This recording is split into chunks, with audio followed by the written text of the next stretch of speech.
Let's get this show on the road. Hello, everyone. Hope you're well. Welcome to another installment of Math 391. Hopefully you guys are ready to get into it because we are getting into it. Lots to cover today. At least as I was saying, it's going to feel like a lot because, series solutions always feel like they take forever. Especially if your algebra or arithmetic are not up to scratch, they punish you very heavily. Let's actually jump into it. Let me turn this guy off. So, just to recap where we were last time, we took a break from series, as it were, but it's because we were developing a solution to a certain type of problem that happens to be useful in finding series solutions at singular points. So remember, when we put an OD in standard form, any point that will cause a division by zero is called a singular point. All other problems are called ordinary points. Now, everything that we've been doing with series so far will work for ordinary points. That's how you find series solutions at ordinary points. However, at singular points, these are issues because we have functions in the coefficients where a division by zero is going to occur. So we kind of have to be very careful about those guys. And our series can't actually work at those guys either. Because for the power series to work, the function has to be continuous. So that was a problem. So we started looking at a different kind of equation. These are called, in general, Cauchy Euler equations. However, the second order version of them are just called Euler equations. Now, these guys are basically like second order linear ODEs that coincides with a quadratic in the sense that the second order term has an x squared with the coefficient, the first order term has an x with the coefficient, and the linear term only has a constant with the coefficient. This is alpha, beta, gamma, respectively. This is what they're typically called. It turns out any equation like this is called an Euler equation. And when we have a standard way of dealing with such an equation, we assume y equals x to the r, so that if all these derivatives are just powers of x, the idea is that we will be able to cancel like terms and get a zero over here. So we do that, and we get another kind of equation that's very similar to a characteristic equation. However, it's called the indicial equation because it helps us to find the index of the variable x. And it turns out that that's going to be a quadratic for a second order ODE, which we have. And so there will be three possible solutions. We can either get two real solutions, one repeated real solution, or we can have complex solutions. And based on each of these cases, we will end up in one of three possible situations. So under the assumption that our x is positive, this is what the solutions would look like. It's going to be c1x to the r1 plus c2x to the r2 because we assumed our solution looked like x to the r. If we have a repeated root, then we have c1x to the r plus c2x to the r ln x. This follows from reduction of order, and you can kind of realize why would you multiply by an ln x as opposed to just an x. Is because if you go through the deduction of order, you're going to see an ln x pop out. Otherwise, if you write x to the r as an exponential, this would look like e to the r ln x. So instead of e to the rt, you have e to the r ln x. And so the ln x kind of takes the place of t. So where you would normally multiply by a t for a repeated root, in this case, we just multiply by an ln x. Also, by plugging these guys into Euler's formula, we can expand the complex variable case to complex roots case to something like c1 x to the a cosine b ln x plus c2 x to the a sine b ln x. Okay, so we covered that last time. In the event that our x is not zero, but it could be positive or negative, our solutions would look like this, which this box is probably the one you'd probably want to memorize. It's probably more important than the other one. This will work in all cases. However, all cases except where x equals zero. However, this case, without the absolute values around the x, it'll only work when your x is considered positive. And that's it. So the feel here is very similar to solving second order linear differential equations with constant coefficients. For those, remember, you found a characteristic equation based on the roots. You have three possibilities. You just plug into the one that's required. Here is the same thing. You make an assumption. You're going to get an indicial equation, solve for the roots, and then you plug into whichever situation is required. So nothing much to talk about here. let's just actually jump into it. We did an example. So this was an Euler's equation. We have x squared y double prime minus 4xy prime plus 4y equals 0. My x is assumed to not be 0, which means we should assume that it could be positive or negative. Then, realizing that this is an Euler equation with alpha equals 1, beta equals minus 4, gamma equals 4, we get the indicial equation this, which in this case looks like that. This expands to that quadratic. This gives me two distinct real roots, which puts me in case 1. And so that's my solution. I can leave the absolute values off the x to the fourth because the fourth power already is going to make everything non-negative. So you don't actually need the absolute values here. And that's where we kind of ended. So now what we're going to do is we're going to do the other two examples. So move these guys down a little bit, and let's move this to the side a little bit. And let's make a note that's here's where we started.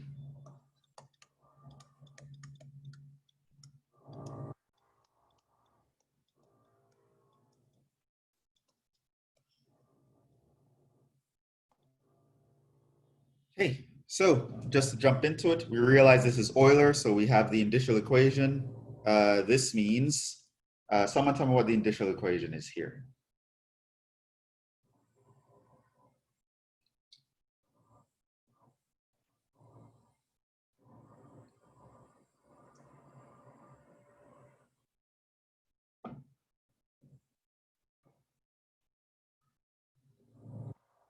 Is anybody out there? Anyone?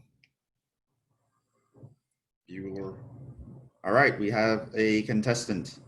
Yes, r times r minus 1 plus beta r plus gamma. That's our indicial equation. This simplifies to r squared minus 4r plus 4. We try to factor that. I believe that's a complete square. So I have a repeated root. What does that mean my solution looks like?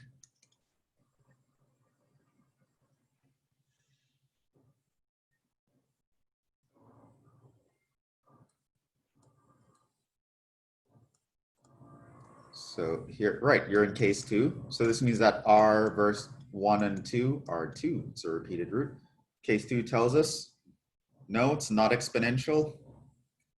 It's not constant coefficients. The assumption is not exponential. The assumptions are the ones in this table.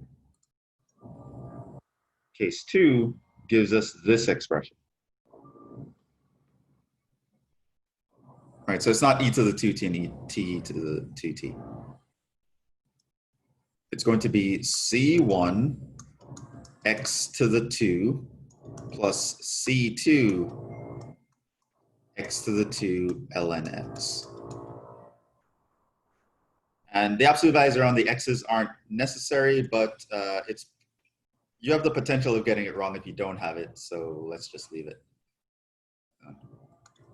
Yeah, absolute value of x squared is actually equal to x squared, so that would be okay if you did that. But in this scenario, we have that. That's it. So it's very similar to having ODEs with constant coefficients. However, because it is not constant coefficients, the formula looks a little bit different. This is just a parenthetical statement that I'll mention later on. About this one. So again, you see it kind of looks like a quadratic overlaid with a second order ODE. You immediately should recognize that as an Euler equation. Give me a second here. There's like a smudge on my glasses that's driving me crazy.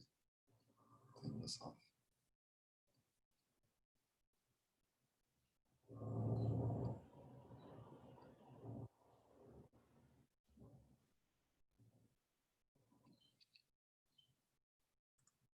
So now, the indicial equation here is going to be 4r minus 1 plus 8r plus 17, because you recognize that that's an Euler differential equation. This is going to give us 4r squared minus 4r plus 8r, so that's plus 4r plus 17 equals 0. And that I don't think is going to factor. 17 is a very weird number there. 17 is prime, so you'd only have 1 and 17. So whether you put the 4r squared as 4r and 1r or 2r and 2r, the 17 is going to be too big. So I would jump into quadratic formula, minus b plus or minus the square root of b squared minus 4 times a times c all over 2a.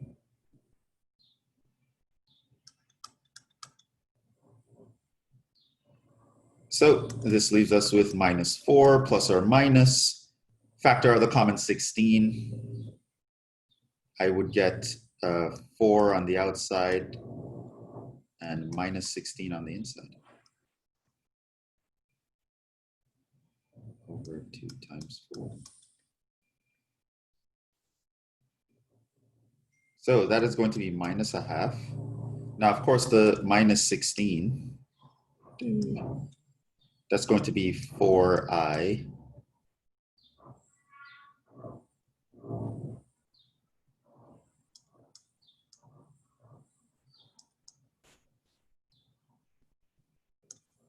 It's going to be 4i.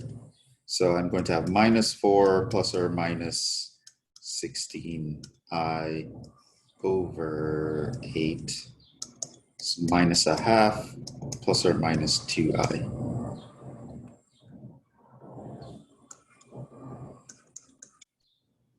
Good? Did you guys get the same thing?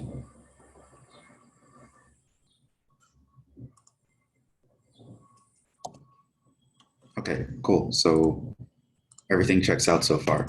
Now that that's the solution, what is the, now that those are the roots, what does the solution look like? So this puts us in case 3. So it's a matter of just remembering what case 3 looked like. And we have, so case 3 would look like C1. And here we don't need the absolute values because x is considered positive.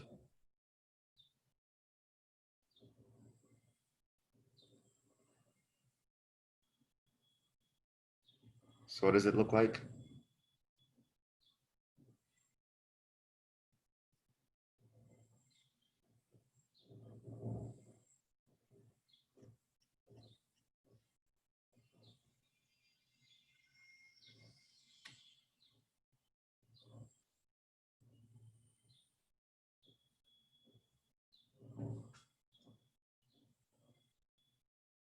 Right, C1x to the minus 1/2 cosine of 2 ln x. So it's kind of like the cosine of 2t, which you would get from the other version, except here, every time instead of t, we have ln x, plus c2x to the minus 1/2 sine of 2 ln x. Those are our solutions. So that's the homogeneous solution. So that's pretty much it. When you're typing, be careful how you type because you don't want the 2 around the, you don't want the parentheses around the 2 alone. The parentheses should be around the 2 ln x. So it's the 2 times ln x, that's all the angle. So be careful with that. So don't put the parentheses here, but it must include the b and the ln x. All right, so for these guys, the parentheses, it's all of this inside parentheses.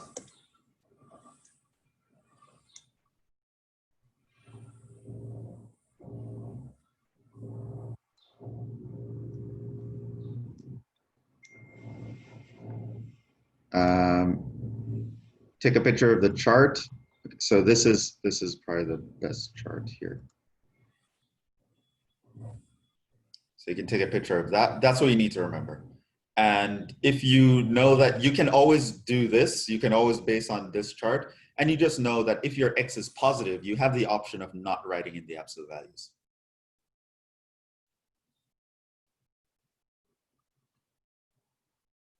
Yeah, and that's it. That's essentially what we have for Euler's equations. Now, I'm going to show you how to solve ODEs with. Do I want to spend the time looking this up? I'm going to show you how to find series solutions around singular points. Now, there's going to be a lot of theory. You don't need to know the theory, so I'll just quickly explain kind of where this idea comes from. If you don't know any of it, it's fine. What you do need to know is these things that I have in the box, like here, where I tell you what a regular singular point versus an irregular singular point is. You also need to know this thing in the box, which is kind of the strategy for solving with power series, which it feels a lot like what solving with a power series was before. However, there are a few places where it's different, and I'm going to point out the very important parts where that's different. And then with that, you can actually get through some problems. So I'm going to quickly explain.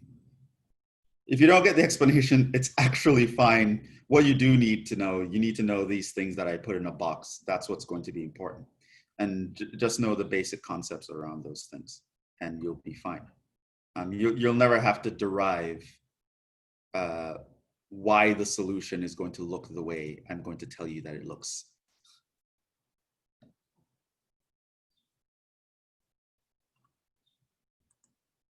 Let's move this up so as to not waste space. Okay. Okay.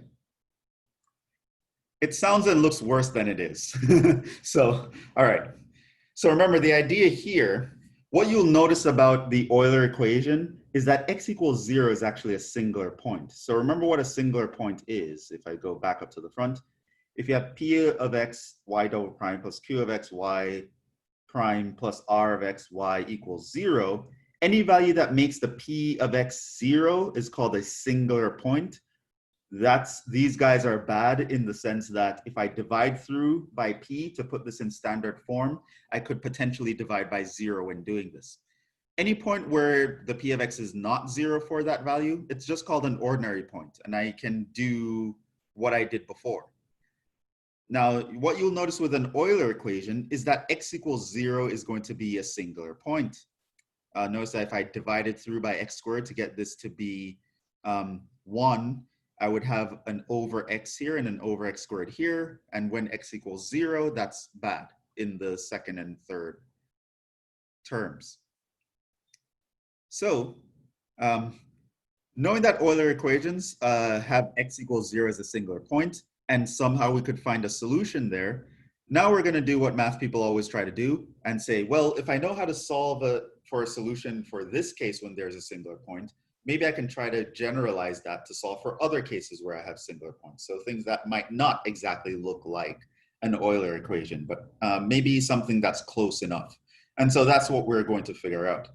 So starting with the ODE py double prime plus qy prime plus ry equals 0, what I can do is I can divide through by p. Then what I'm going to do is I'm going to multiply by x squared on both sides. And then I'm going to do this little trick right here, where in the second term, I factor an x out. And in the third term, I just think of that as one thing. And now here is what you can see.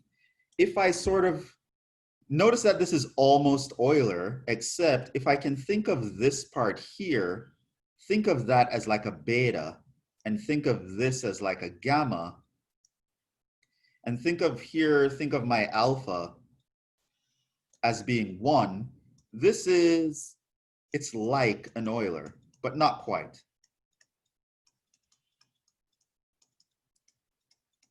But the terms in brackets are not constant, which we need. We need them to be constant.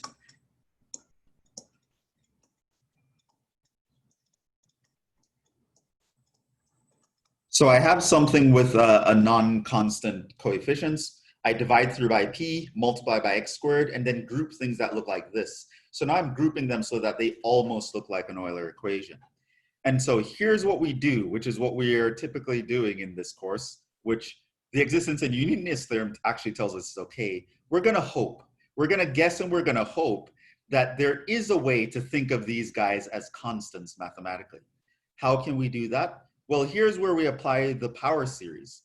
So we are going to write the power series for these expressions right here, and then we're going to make the assumption that as we approach the singular point, which specifically here would look like 0, the non-constant terms of the power series all go to 0. And so these guys in their power series forms, the more terms I add up, the more like a constant they behave. So we pretty much hope that, you know what, let's pretend that for these guys, we can find a power series that they do behave like constants when we get close to x naught, right? And so that's what we're going to do. So if we look at this expression here and that expression there, and we just say, well, as x gets close to x naught, this expression approaches some finite number, and this expression will also approach some finite number, right? So the x times this approaches a finite number, and the x squared times this approaches some finite number. If 0 is not your singular point, instead of x, we would have x minus x naught. But the idea is, if these two expressions approach a constant, then I can think of these guys as constants when I'm plugging them into a power series. So that's the idea. This leads us to a new definition, which we distinguish between singular points, the regular singular point and the irregular singular point. The regular singular points are those singular points where these expressions behave like a constant and I can think of them as an Euler. It's called irregular if that's not true. So in other words, if this limit is a constant and that limit is a constant, then we call the singular point x naught a regular singular point. This essentially means that once I apply power series to everything, these guys behave like an Euler equation, which I already know how to solve. Now, we are not going to talk about irregular singular points at all. They are a whole other animal. They're much more complicated to deal with. In this class, we're going to focus on the regular singular points. So we're going to find a power series solution in this situation where the thing almost behaves like an Euler equation. Now, if I give these limits name, call this P naught and Q naught, and I can replace P naught here and Q naught here. So those guys replace the beta and gamma. I can think of an Euler equation that has those constants, like r times r minus 1 plus p naught r plus q naught equals 0. That can be the indicial equation of some Euler equation. Now, it's not the original equation, so this is what's called the associated Euler equation. So I can associate with it an Euler equation of this form, even though that's not specifically what the original is, but it looks like this form. And I know I can solve that form, and the solution to that guy is going to be x to the r. So now we say, okay, so I know how to solve a problem that's almost like the one I want to solve, and that solution would look like an Euler equation where I just make the assumption y look like x to the r. How do I generalize that to this problem, which is not exactly the Euler equation? Well, we had a method called reduction of order before, where we kind of assumed that, you know, one solution is equal to some function times the first solution that we know. And that's what we make here. Think of this as a power series.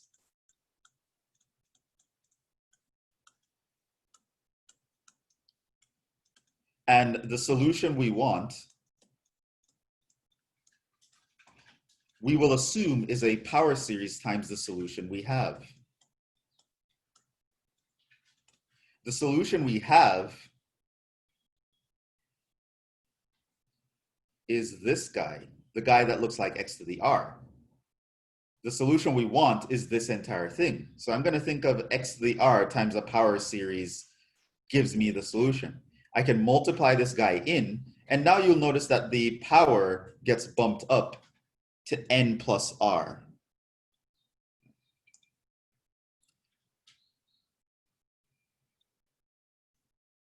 So it turns out a power series solution to an ODE that has a singular point will look like this. It would look like almost a power series, except it's shifted over a little bit by r units.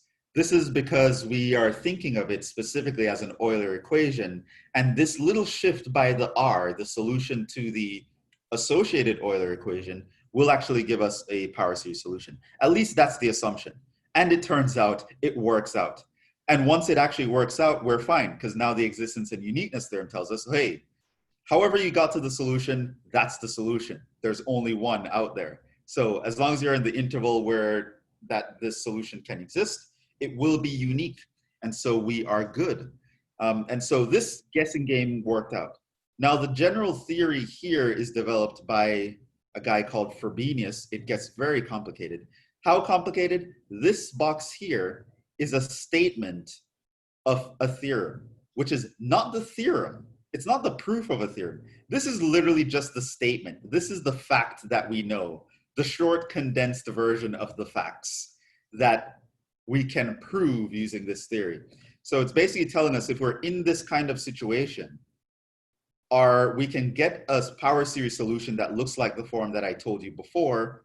And based on the first solution, here's how you can get the second solution, depending on what situation your R values are in. Luckily for us, we don't have to worry about this theorem.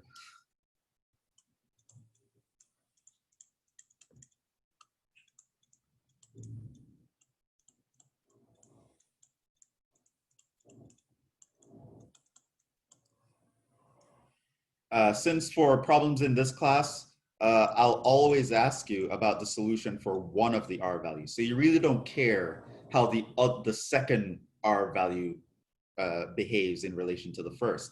It actually does matter how the second R value. So if you have a repeated root, you're in one solution. If the difference in your roots is a positive integer, you have another solution, and so on and so forth. So based on how the R value is set up, you have cases in the power series solution as well, but they get pretty complicated, pretty hairy. So I'll always ask you about the solution for the larger root.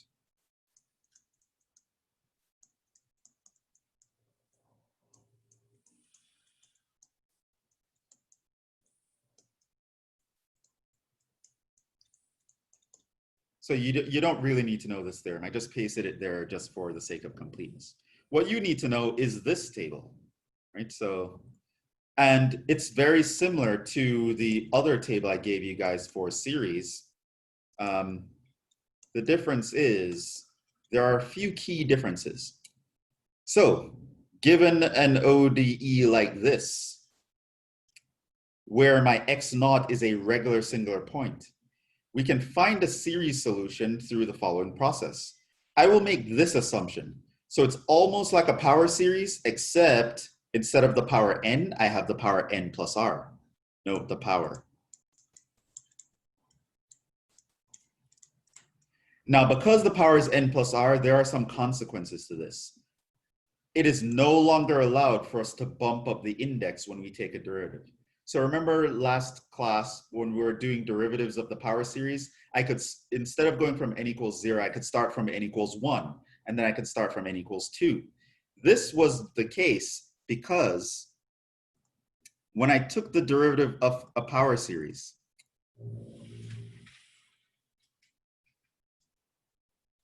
I would get like an n in front of here. And so when n equals 0, it would cancel out. Or if I got an n and an n minus 1, if n equals 0 or 1, it would cancel out. So I could bump up the indices if I wanted to. However, here though, because you have an n plus r, right here you're going to notice you would have like an n plus r and an n plus r minus 1. And so even if the n is 0, there still is a factor of r there. So the term does not get wiped out. So you have to keep all indices. So that's very important.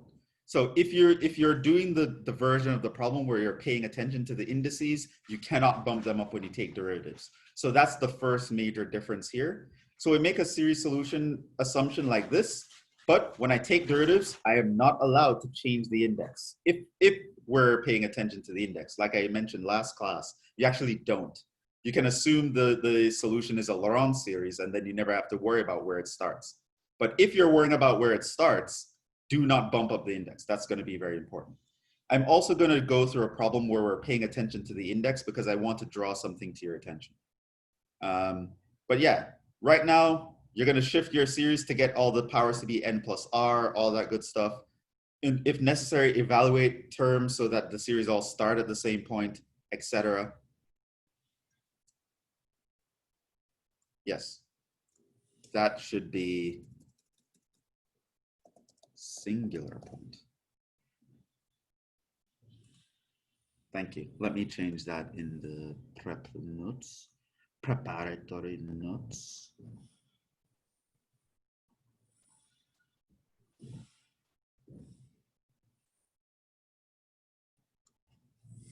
The process is very similar to the one about ordinary points. I literally just copied this table and made the changes in the table, but then I forgot to change the title.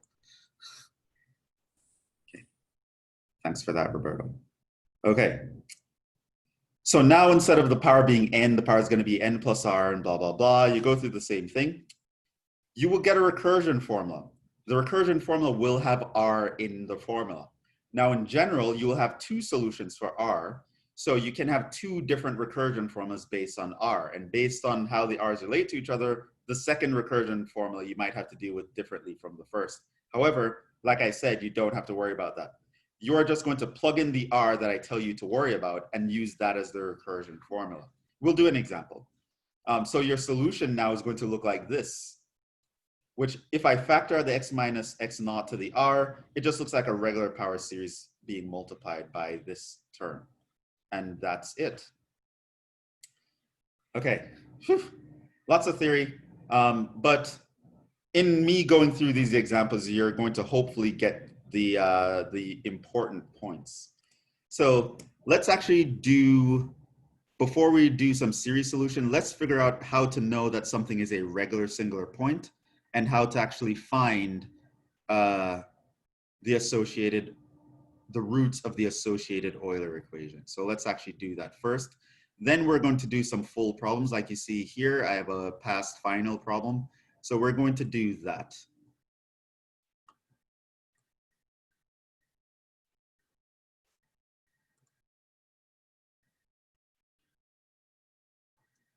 And I think there was another phrase I left off. Let's make sure. Yeah, this.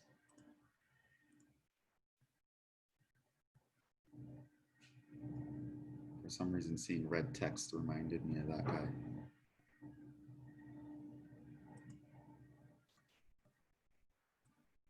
This is just an interesting note. Just as a matter of foreshadowing, there was a problem I told you guys about long ago where we solved it with reduction of order. It's listed here. I want you guys to appreciate that that problem was actually an Euler equation before we knew what those guys were. And you could actually solve it using Euler's equation. So you can go back in your notes, find this guy, and you can actually figure out what the solutions are, even if I didn't tell you the first one. Just an interesting tidbit there. All right. So here's an example of a problem. What I want you to do is show me that x equals 0 will be a regular singular point and find the indicial equation of the associated Euler equation and its roots. So here we go. So notice here, p of x equals x squared. This means that x equals 0 is a singular point. Okay, knowing that it's a singular point is not a big deal. How do I know it's regular? To check if it is regular, we're going to use the limit as x approaches x naught of x minus x naught to the q over p, and the limit as x approaches x naught of x minus x naught squared to the r over p, and see if these are finite.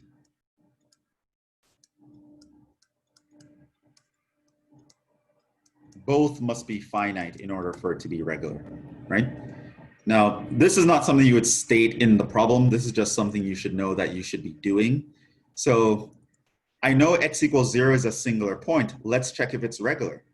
So now what I'm going to do is look at the limit as x approaches 0 of x minus 0 times here, x divided by x squared.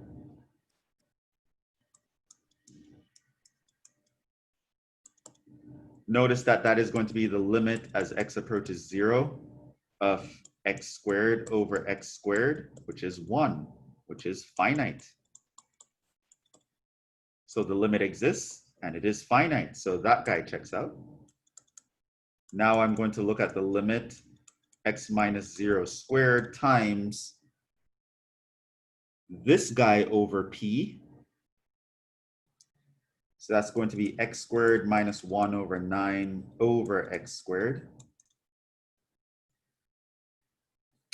That actually is, that's going to be the limit as x approaches 0 of x to the 4th minus x squared over 9 over x squared.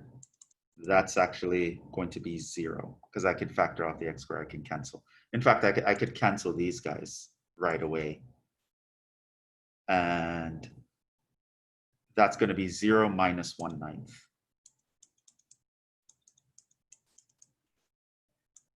Which is finite.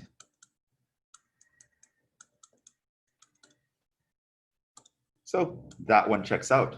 Both of these limits are finite. This means x equals 0 is a regular singular point.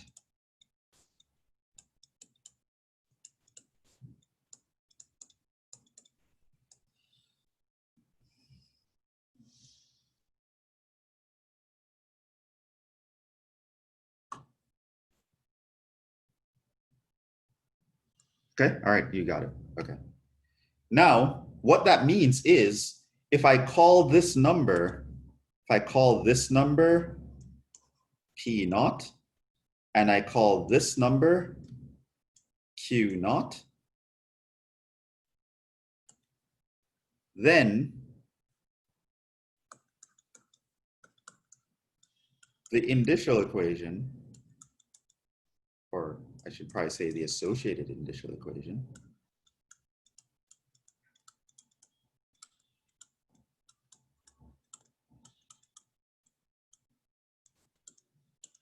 is going to be r times r minus 1 plus p naught r plus q naught equals 0. So that, again, not something you should write, that's just something you should kind of know in your head, and then you just apply it here. So this means our indicial equation is going to look like r times r minus 1 plus r minus 1/9 equals 0. So this is going to look like r squared minus 1/9 equals 0. And this is the indicial equation. Associated indicial equation. Then the roots, this would mean that your r is equal to plus or minus 1/3. So these are the roots.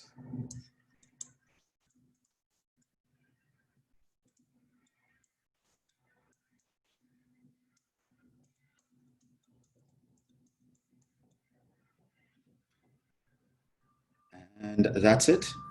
So given some ODE, I can ask you to check whether or not the singular point that occurs is regular. You could have more than one singular points. There are examples, and you'll see these in your, I'm not sure if they're in your homework, but definitely if you practice from the practice tests and the past finals, you'll see even examples where you have several singular points, and some of them are regular and some of them are not. And how you can check that something is a regular singular point is first, find out what makes the coefficient 0. All such x values are singular points. Then, if you check these limits, these specific limits, where this guy here is the P, the X is the Q, and this whole thing here is the R. If you compute these limits, and they're both finite, that gives you the fact that you have a regular singular point. If these guys give you infinity or does not exist, then it's not regular. You say it's irregular. So here, the limits both gave me finite numbers. This means that they were regular. X equals 0 is a regular singular point, which means there's an associated Euler equation, which has this guy as its indicial equation, where P naught is the value of the first limit, Q naught is the value of the second limit. So these are the roots. Now, there is a shortcut for getting to the indicial equation, which I want to mention.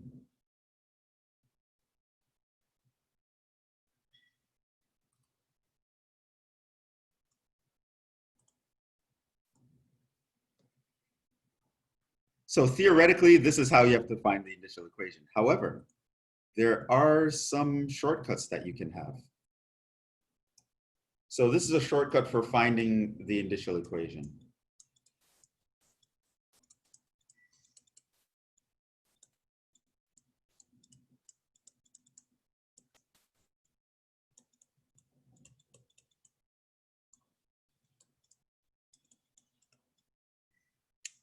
Once you have an ODE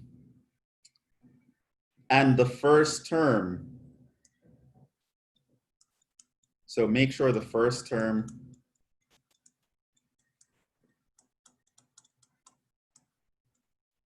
looks like alpha x squared y double prime, right? So divide through by whatever you need to and multiply by x squared if you have to, but make sure that the first term looks like that, alpha x squared y double prime. Now, what would happen is for all remaining terms, just ignore the parts that fall out of line with what an Euler equation would look like for remaining terms.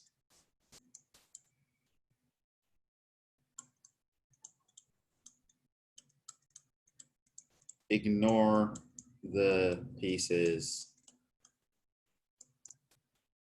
that fall out of line with an Euler equation.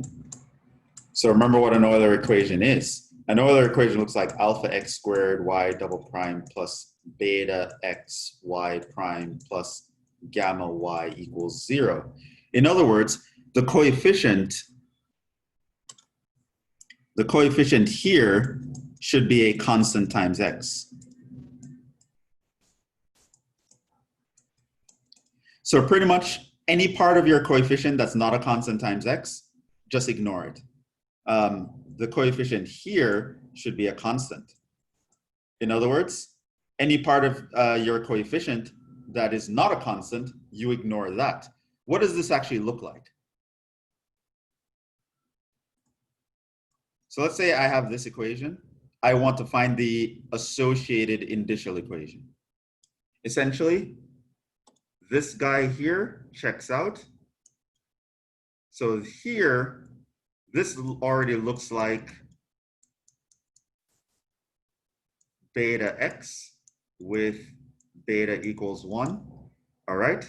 This guy, though, you will notice that you shouldn't have an x squared term here. This is out of place. Because your third term, the coefficient of y, should be a constant in an Euler equation. This x squared here, therefore, messes up the rule. It messes up the version. This minus 1/9, however, works. This minus 1/9 here is constant. So he behaves like a gamma.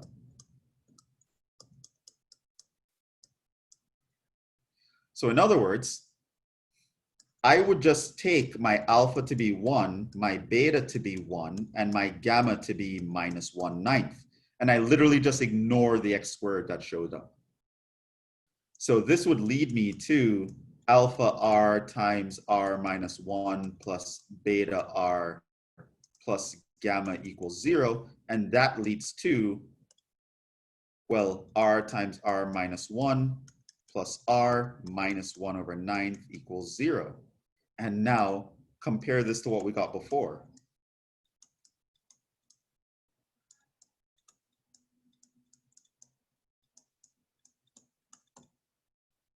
You'll notice that was the guy that we got before. That was the guy right here. Now it turns out that as long as you get the first term to behave like an alpha x squared y double prime, you can use this trick on all the other terms. Literally ignore the parts that fall out of line with an Euler equation. By doing that, you can get to the indicial equation very quickly.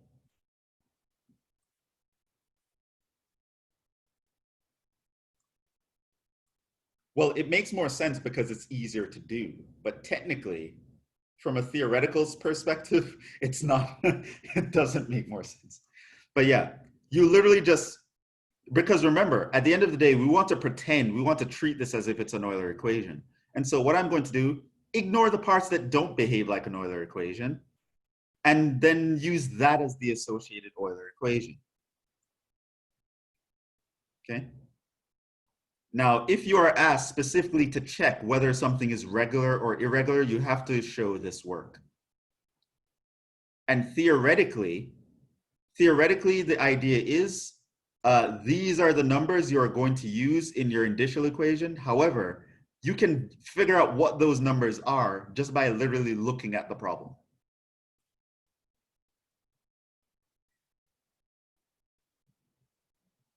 Okay, so for higher than a second order, we are not going to be doing that. So you'll never technically be in that situation.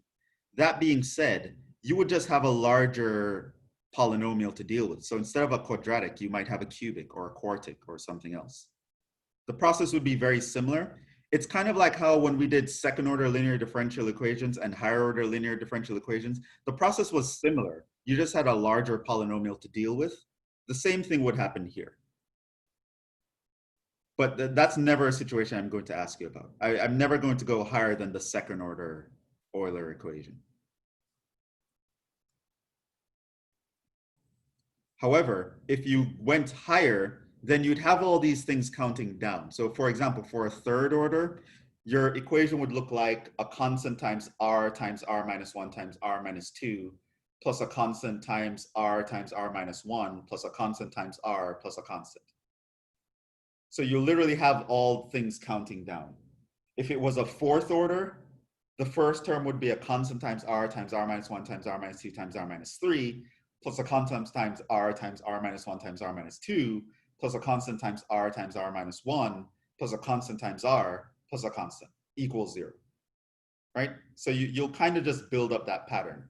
It's because if you have the x to the r and you keep taking derivatives, you would first multiply by an r, then an r minus 1, then an r minus 2, then an r minus 3. So the higher derivatives go, the more factors you will have. But essentially, you'll get a big polynomial. However, for the third order, you're already going to have this huge cubic in just one term. It's just too much to require students to do. So while the process is not going to be essentially different, you just get a larger polynomial. It gets really annoying to deal with that polynomial really quickly, right? So I'll never actually ask you to go beyond the second order. But what I verbally just said is how you would deal with that situation, but you never have to worry about that situation. So good question for asking, but the answer is you'll never have to worry about it. I'm never going to ask that. Yeah. Yes, P naught is the first limit. So whatever the first limit is, it's the guy that's the coefficient of the x term. The second limit is the guy that's the coefficient of the linear term. Yeah, so remember the P naught came from us making sure that this term behaves like a constant. So if I take a limit of this as x approaches x naught, then that functions like the beta. So instead of P naught and to be more suggestive, I said P naught and Q naught because that's the notation the book used. But if you want to be more suggestive, you can think of this as the beta naught and think of this as the gamma naught. They go in the positions of beta and gamma respectively.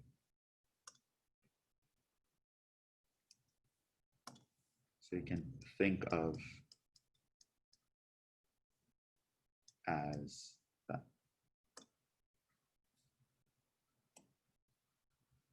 All right. Let's do more examples. So for all of these, we are just showing that x equals 0 is a regular singular point. And then find the indicial equation. So boom. Here's my first thing. I would first multiply through by x, y, to make sure that the first term behaves the way I want it to behave. Right? So now looks more Euler.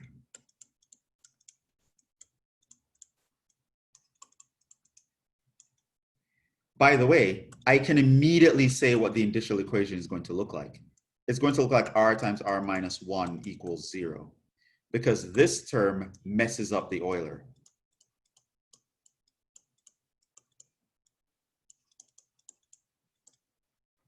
How do I know that messes up the Euler? Because an Euler equation has a gamma times y. It has to be a constant times y. Here, I have an x times y. The x is messing up. So I literally ignore it. That's going to be my indicial equation.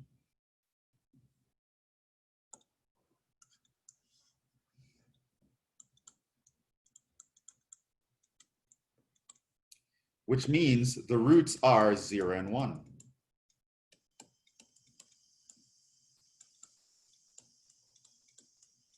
So before you even do anything, you can know what the indicial equation is literally by looking at the problem. Okay, now x equals 0 is a singular point.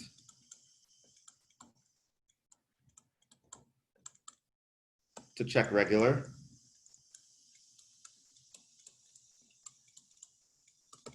I'm going to compute two limits. I'm going to compute the limit as x approaches 0 of x minus 0 to the q over p. If I look in this equation, there is no q, right? Q is the coefficient of the y prime, q is 0. So this is literally just the limit as x approaches 0 of x times 0 over p. So that's just 0, finite. And that tells you that the beta term is 0, which is why I could ignore the second term here, right? So this would be my p naught or my beta naught.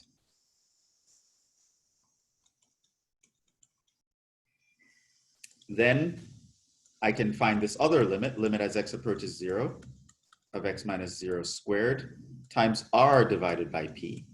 This is the limit as x approaches 0 of x squared times my r is x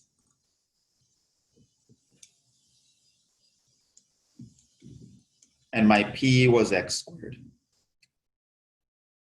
This is just the limit of x, which is 0, which is finite.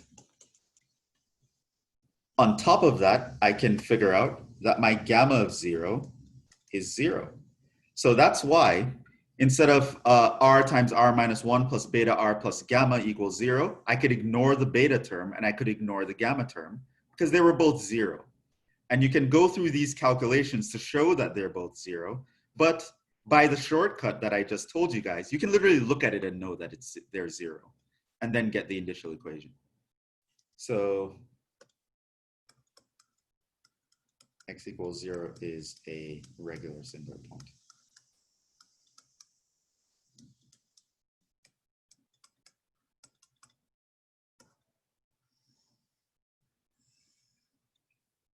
By the way, I don't have an example of this, but just so you know, if either limit is plus or minus infinity or DNE, then the singular point is irregular. I mentioned this in a box somewhere, but let me just state it again for the record.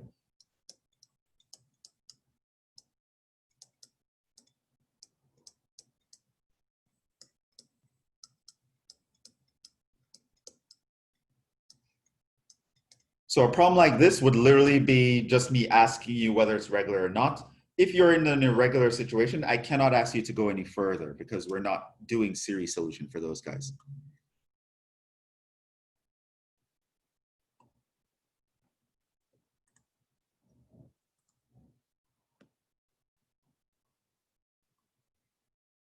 Okay, let's go through this again. I'll probably ask one of you to help me out soon. So let's just, want to just do a bunch of examples so it's really drilled into your head. Okay, so here's an example. Boom. First thing, make it look as close to Euler as possible. I can do that by multiplying through by an x.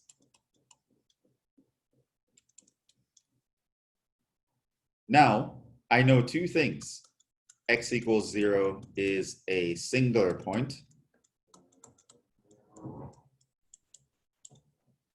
And the indicial equation is, someone tell me what the indicial equation is.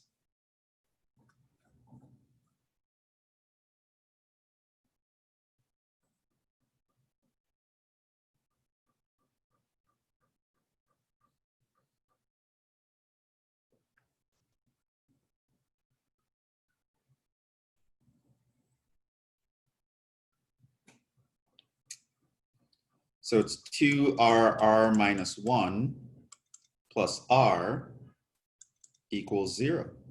Right. So see, you guys are getting it? You can just look at it and know, right? Without us having to do those limits. So that's the indicial equation. So here I'd have 2r squared minus r equals 0. I would solve for this by factoring out a common r. So r equals 0, r equals a half are the roots. By the way, when we get to the point where we're doing series, I'm going to plug in at some point r equals a half into that formula, but we'll get there. Now, to show x equals 0 is a regular singular point,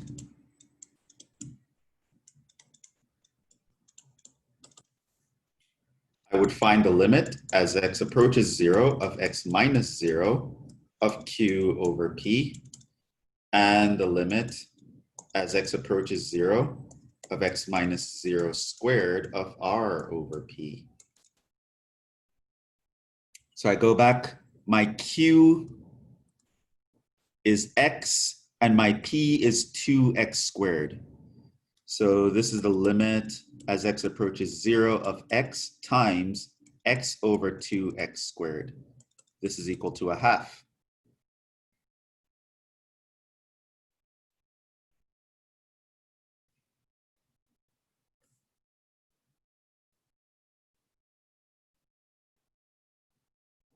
All right. It's x over 2x squared. So now here we have the limit as x approaches 0 of x squared of r over p.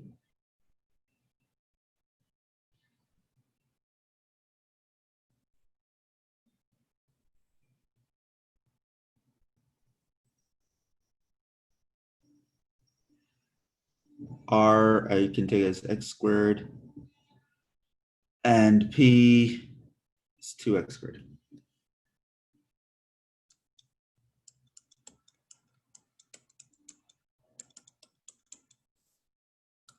Both are finite.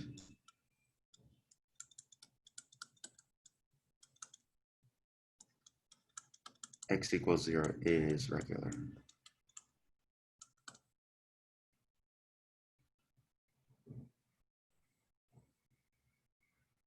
And now, some of you might be worrying that, hey, that doesn't look like, I didn't see any halves in the other things. Ain't what 0? Yes, that is 0.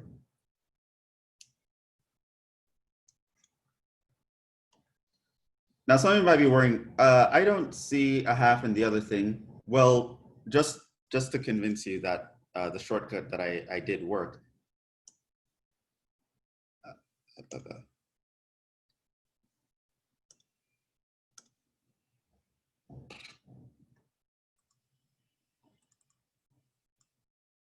remember the version of the formula that I told you, you'd put this in. This would give us that r times r minus 1 plus a half r plus 0 equals 0. But then if I multiply through by 2,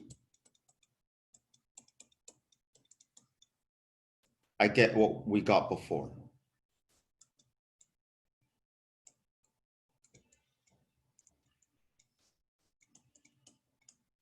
Because I know some of you saw that half and you're like, wait a tick, that's not what we had before. So you'll see it's because the two, the beta and gamma are assumed to be plugged into a formula where the leading coefficient is 1.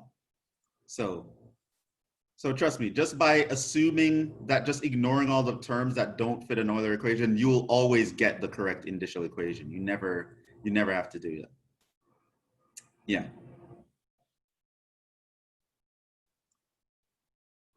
And you won't necessarily have to divide by 2. When it comes to finding the roots, then multiplying both sides of the equation by 2 or dividing by 2 don't really change the answer. But yeah, all right, so we have that. Where are we? Let's get through these. I want to get through some full-on series examples. I don't know why I chose so many of these examples where I'm just proving things are regular. Yeah. Let's get through these quickly so we can get to some series examples. Because for the series examples, chances are you'll have to do both what I'm doing now plus on top of that series or some version of it. So again, here, I'd multiply through by x to get it to look more like an Euler.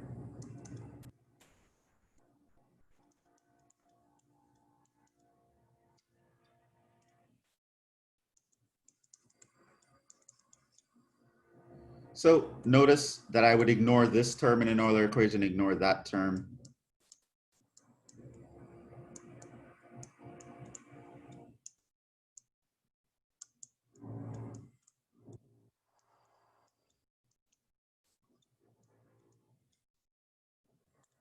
So x equals 0 is a singular point,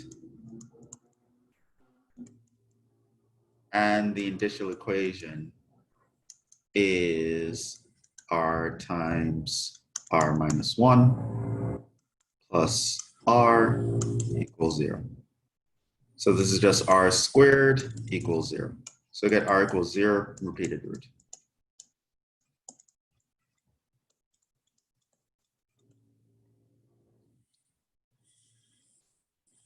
Okay.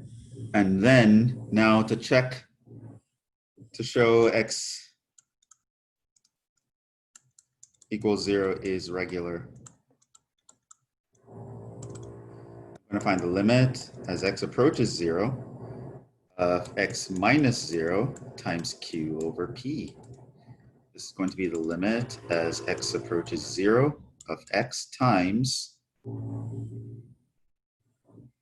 q, which is x minus x squared,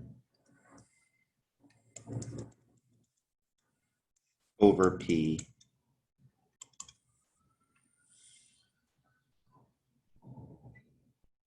Which is x squared. Okay, so we'll have that. I can factor this. So this is the limit of x squared times 1 minus x over x squared. So the x's would cancel, and you would get that limit being 1. Fine. Also coincides with the fact that the coefficient of our linear term here is 1. So we expect that the second limit should give us 0.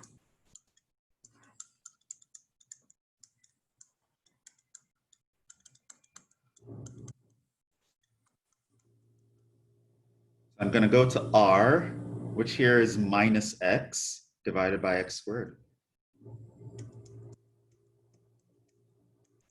Just the limit of minus x, which is 0, finite.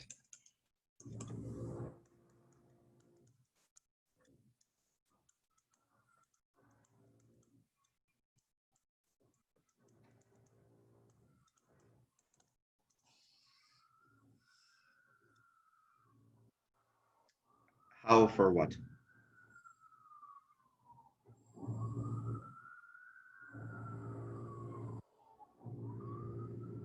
Minus 1 over x. Well, this part, well, even if it is 1 over x, my x would still cancel with this x squared here. Right, there's another x squared here.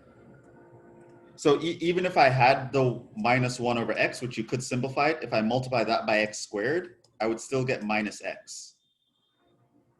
So I would still get this guy right here, either way. So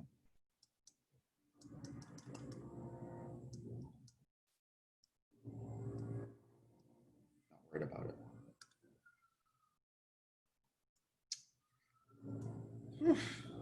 Okay, kind of getting bored with these examples, but I already typed this out, so let's just run through it. And we're going to do some series examples here.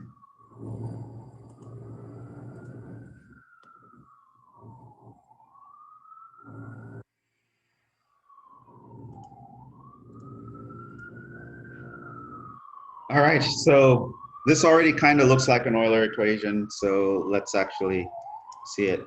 This is x over y double prime minus, well, let's look at it as plus minus x squared minus 3x y prime plus x plus 3y equals 0, which means this term here messes up, so I'll ignore it.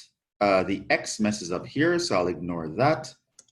So then I get x equals 0 is a singular point, and the indicial equation is r times r minus 1 minus 3r plus 3 equals 0. This will give me r squared minus 4r plus 3 equals 0. This will give me r, it's like a minus 3 and a minus 1. This means r equals 3, r equals 1 are the roots.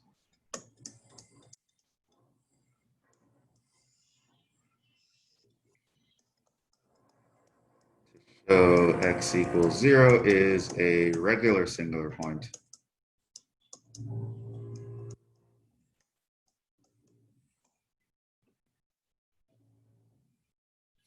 We would do the limit, x approaches 0 of x minus 0 times q over p.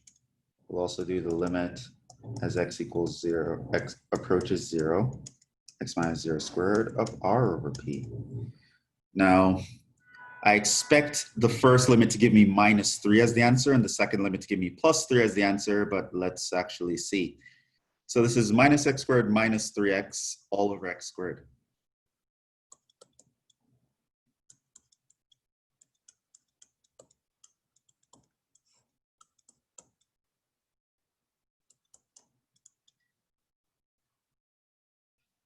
All right, so I can factor off, let me move the chat box out of the way here.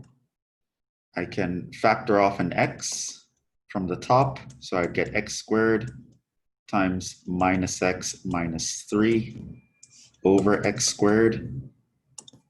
The x squares would cancel. This is just the limit as x approaches 0 of minus x minus 3, and that gives you minus 3, which is finite. And it's also the number we expected to get because we know the shortcut.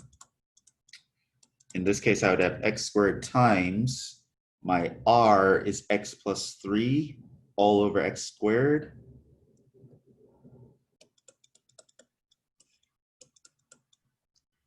The x squares cancel. That's just the limit as x approaches 0 of x plus 3. That's 3, which is finite. And it's also what we expected to get before.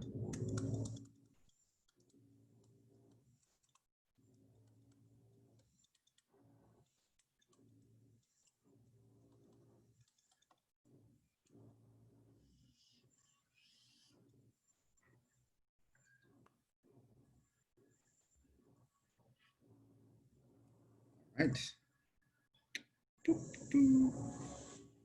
Okay. Now let's get down to the nitty gritty, what we've all been waiting for. Okay, we're going to do some examples like this.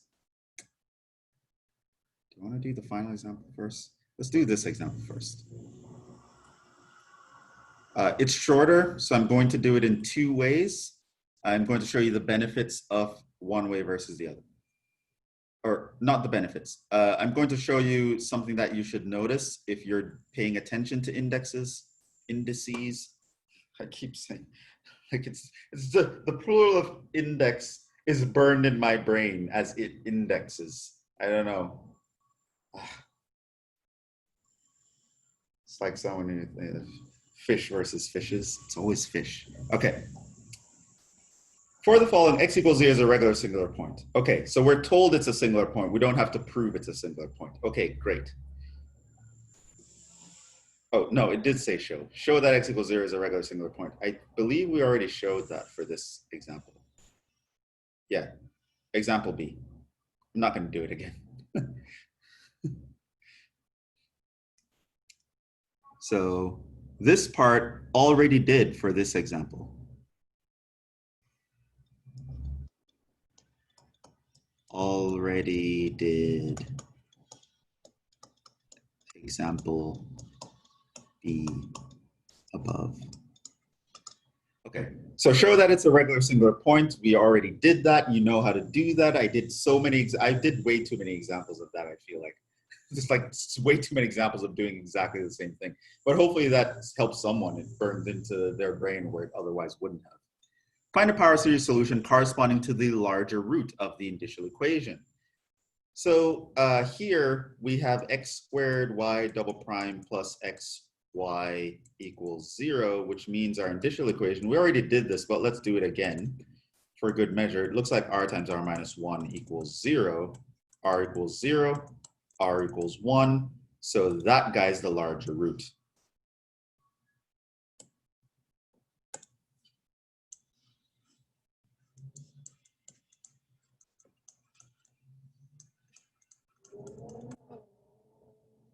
Okay, so I'm going to find the power series solution that corresponds to the r equals 1 root.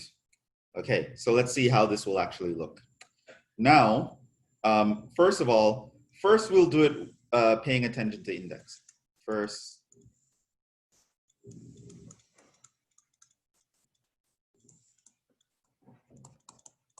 let's pay attention to the index. I'm going to show you what the benefits of doing that are, but it's optional. You don't have to. I'm just going to show you both ways, what it would look like if you paid attention to it, what it would look like if you don't. So here's what we're going to do. We're going to assume y equals the series n goes from 0 to infinity of an x to the n plus r.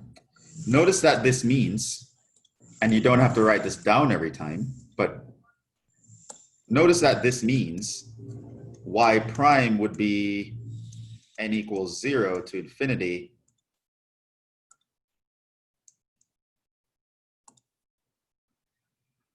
n plus r times an x to the n plus r minus 1. And your y double prime would be n goes from 0 to infinity of n plus r minus 1 an x to the n plus r minus 2. What I want you to notice here is do not bump up the indices.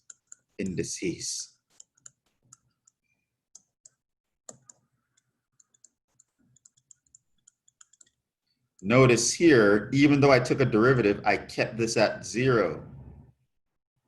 This was very intentional. Why? Because notice that if I were to plug in n equals 0 here, if I pretended that n was 0, I still have a term that looks like r an x to the da da da. It doesn't cancel out, which means keeping the 0 term is going to be important, right? It's not going to cancel out and just be adding 0. So it's very important that you keep the series at 0. Okay, so now you're going to plug into the ODE.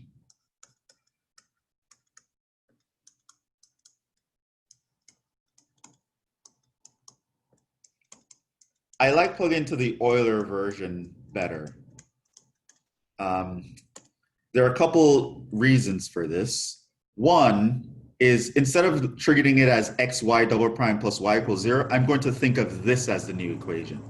It's closer to an Euler equation, so things are going to work out nicer. It's also going to, you might realize that this x squared term here is going to play very nicely with this term here, x to the n plus r minus 2, because the x squared is going to come in and multiply that, and the power is going to bump up by 2. So the powers are going to be nicer to work with if you treat it, if you start out from the Euler form.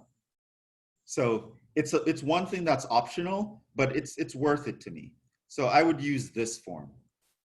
So when I mentioned the Euler version, this is what I'm referring to. It's not an official term. That's what I'm calling it, the Euler version. Right? The version that looks closer to an Euler equation. Okay. Now I'm going to plug into the Euler version. So it's x squared times y double prime plus x times y. So this is going to give me x squared times the series from 0 to infinity of n plus r, n plus r minus 1, a n x to the n plus r minus 2.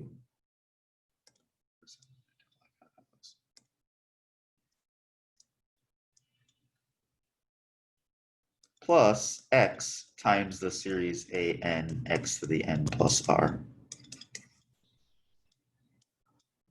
Okay, so this is the difference between using a power series solution at an ordinary point versus a singular point, specifically a regular singular point.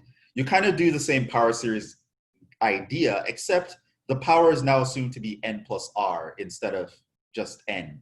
This means that when you're taking derivatives, you do not bump up the index. Okay, so we have that. This x squared is going to go in and bump that guy up.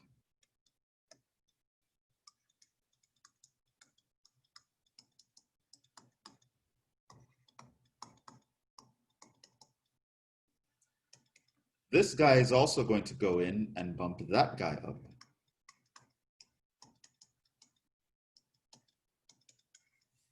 This means I'm going to have to do a shift on this guy. Shift n to n minus 1s. That's going to put the power back to n plus r. So that means here that this series is now going to start at 1.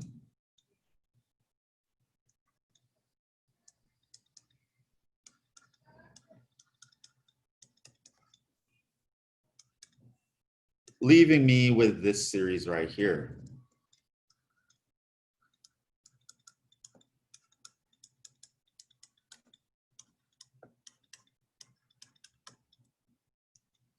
So now, to get this guy to catch up to that guy, I'm going to evaluate terms.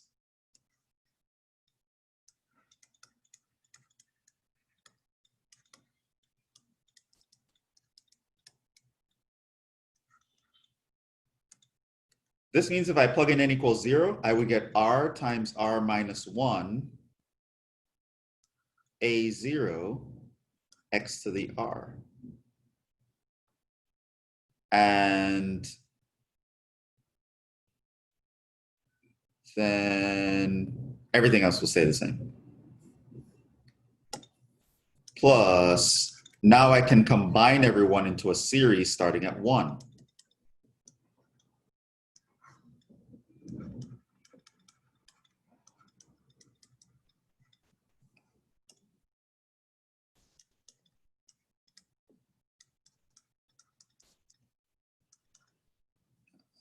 The x to the n plus r is a common term.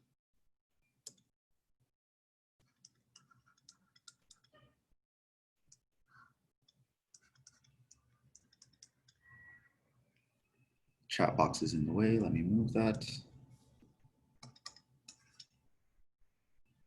So we have this.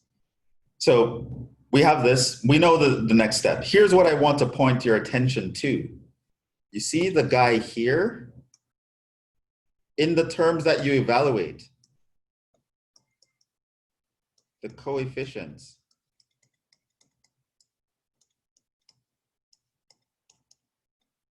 of the x to the r term will be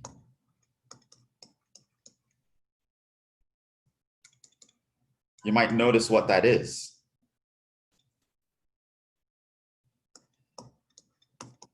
It's the left side of the indicial equation.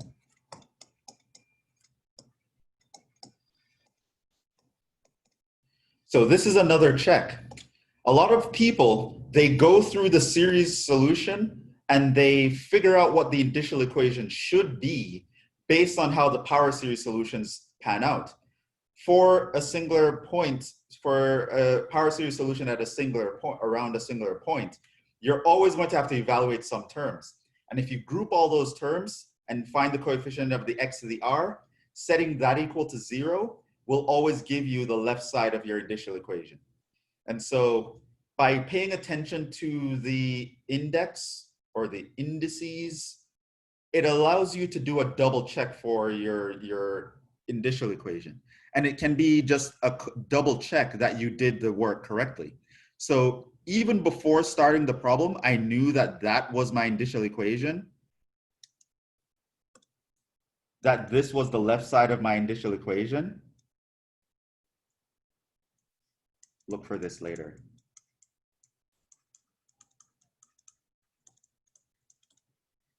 So this provides, by going through this and paying attention to the indices, it provides a double check. Okay, my original indicial equation was right. Chances are, if this doesn't coincide with what you had for the indicial equation before, if this doesn't coincide with that, chances are it means you made a mistake in your series version, because it's very unlikely, this thing is slowing down now. It's very unlikely that you're gonna mess up here, right? I mean, that's like almost nothing to do.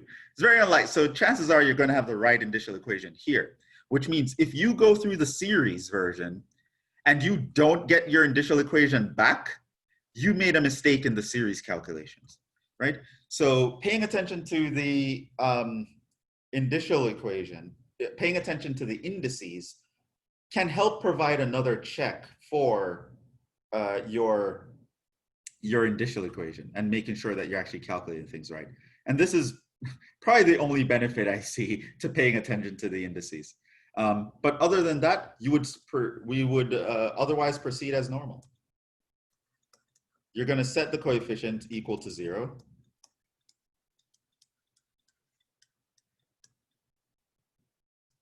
Usual is probably better.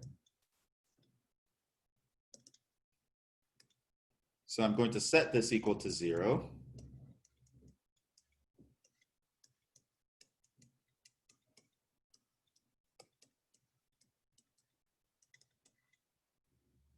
And solve for the largest guy. So in this case, it's an. This will be minus an minus 1 all over n plus r times n plus r minus 1. Now, corresponding to the larger root, which we were asked about, I want to say corresponding is 1r, but I was going to forget. That's another. That looks weird. It's corresponding 1r or 2r's.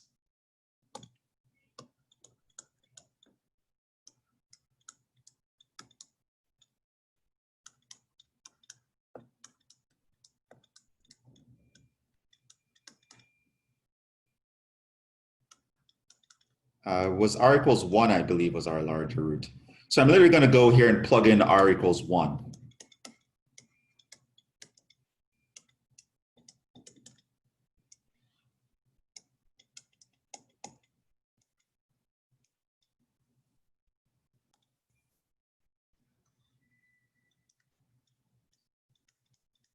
Plug in. We will get that.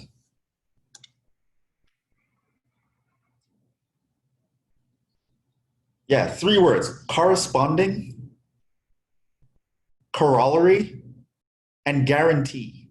Like I always misspell those. Corresponding, I can never remember if it's 1r or 2r's. Corollary, I can never remember if it's 2r's or 2l's. And guarantee, I can never remember if the U or the A come first. I don't know why.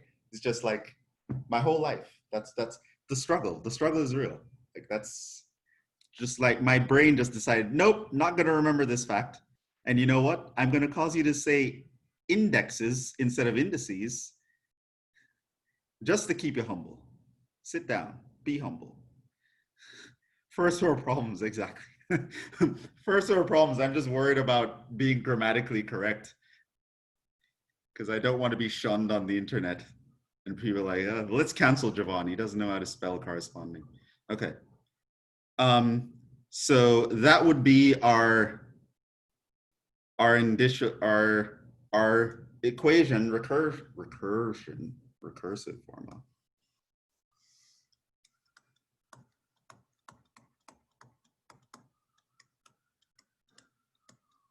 Or recursion formula.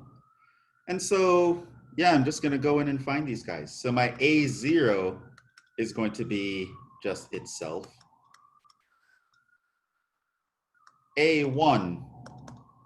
Now, this is another difference. We need to compute this.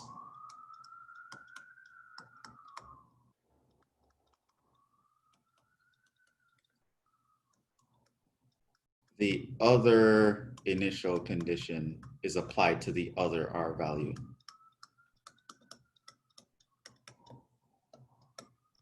So at ordinary points, we just assume our A0 and our A1 are initial conditions. In this one, when you plug in one R value, only the first guy is one of the initial conditions. Everyone else you have to compute.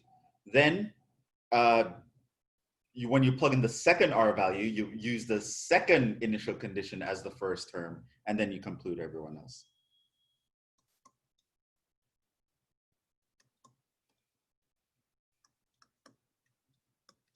You'll never have to worry about applying anything to the second R, remember, because it's actually more complicated. So you don't have to worry about it, but just so you know, you do have to find A1 here.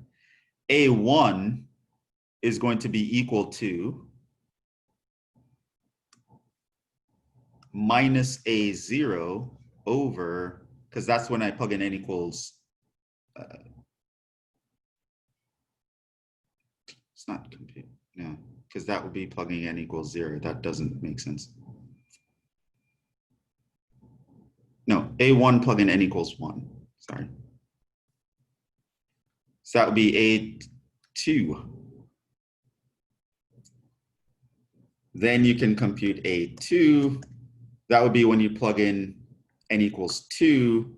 This would be minus A1 over 2 times 3. A3 would be when you plug in 3. That'd be minus A2 over 3 times 4.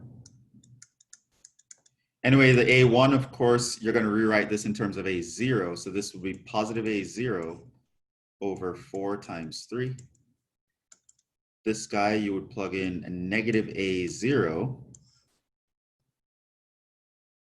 over 9 times 16, etc. So here's how our solution is going to look.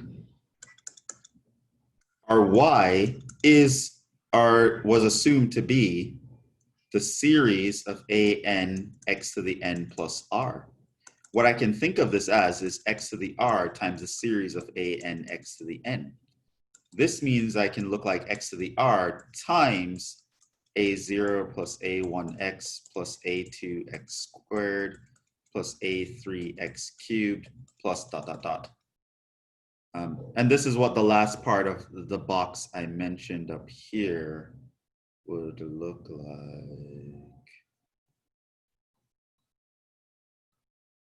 Right, so I'm basically doing this right here. So I can factor out the x to the r and just write down a regular power series attached to it.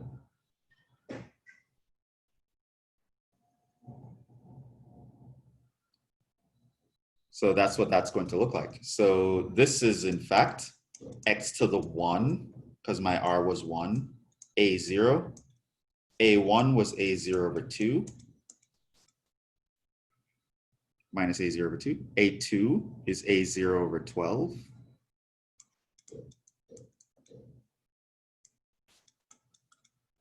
A3 is minus A0 over 9 times 6, 16.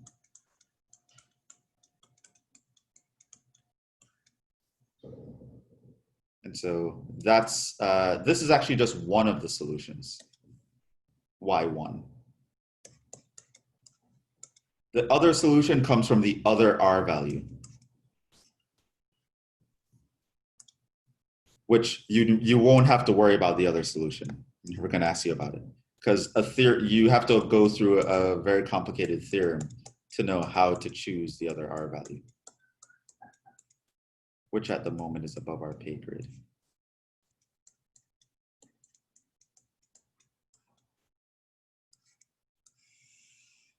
That's the solution corresponding to the larger root.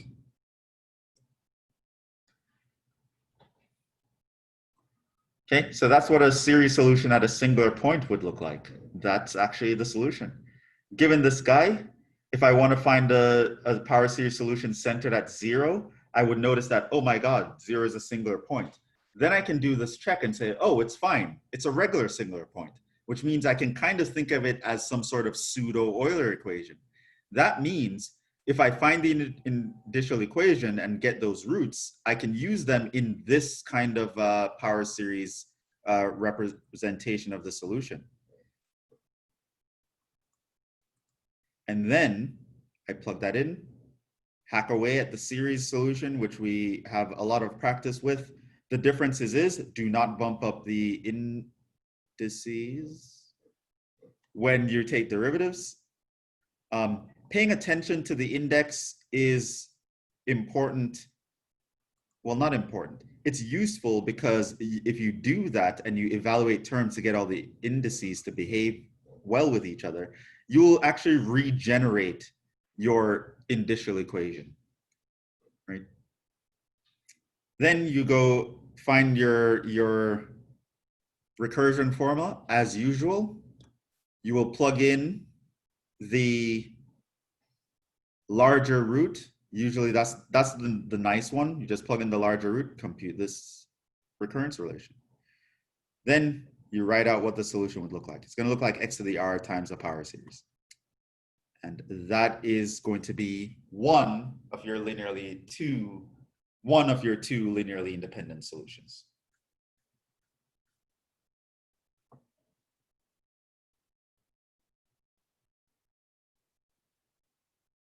All right. So that was a lot of stuff, but we did the easier parts today, and the series part is a part that you know about before. Now there was one more example. I'll probably leave this for you guys to do for next time. What I'll probably just do is quickly just go over the series version, not paying attention to the index, and show you what we would have gotten the same thing.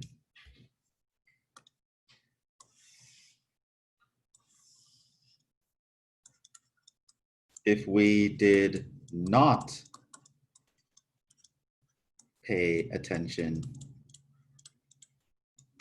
to the indices, i.e., assume y is equal to the series from negative infinity to infinity, an x to the n plus r, where an equals 0 if n is negative, then our answer would look kind of like this. I don't have to pay attention to any of the indices. So it's going to look like this guy is how it's going to start out.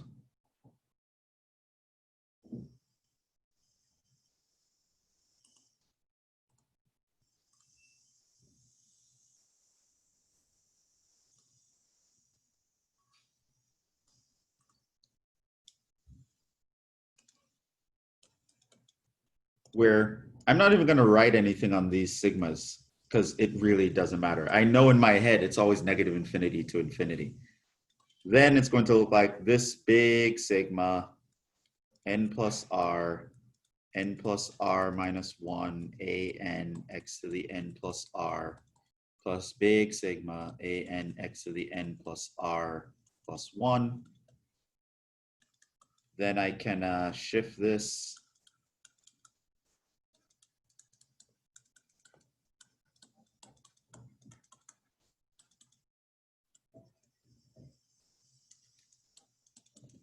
change all n's to n minus 1s.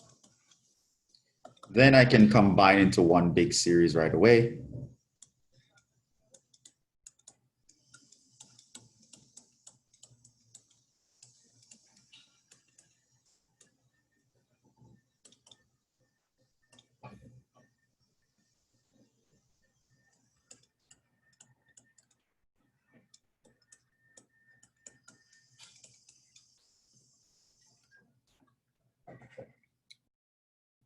And then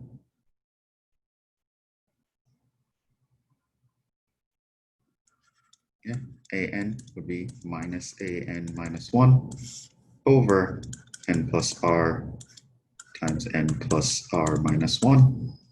Then continue as before.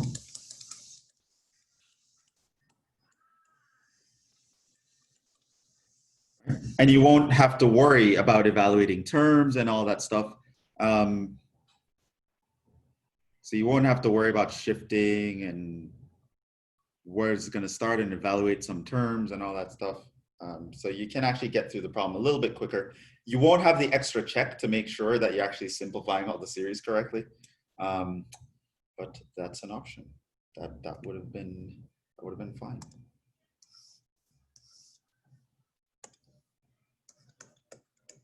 Try this for next time, because a lot of today's class I was just rambling on. No one was. I got some help from people, but I want you guys to actually do this. Right. So this is definitely the kind of problem that you should be able to do. It was on a past final.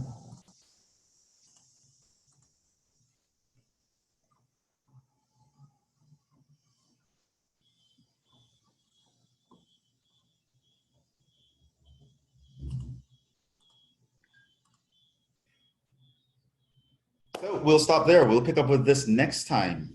Next class is also going to be pretty interesting.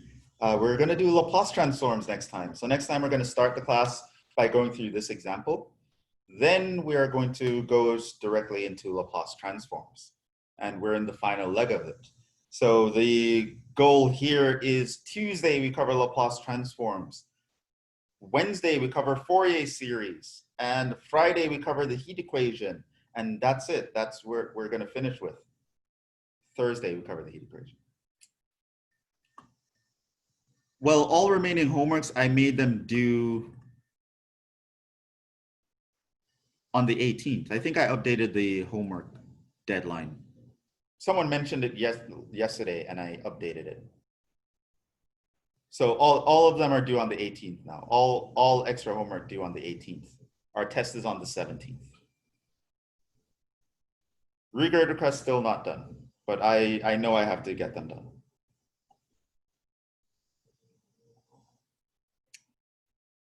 Okay.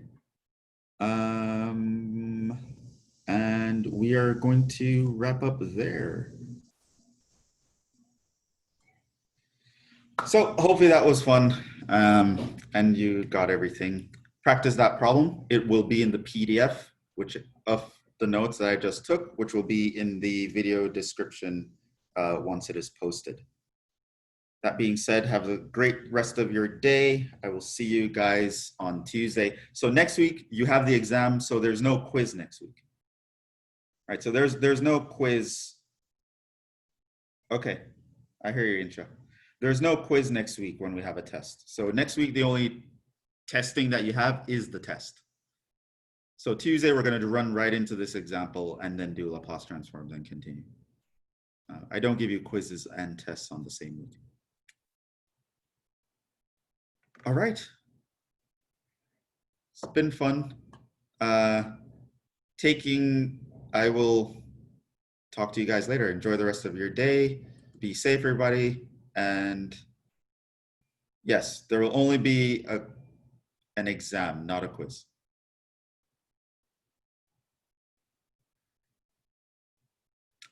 Okay. All right. Good afternoon, everyone. Stay safe. And I will see you guys in the next one. The exam is on the 17th. Watch the last lecture. We covered this in the end of the last lecture. It's in the notes. It's on video. All right. Ciao.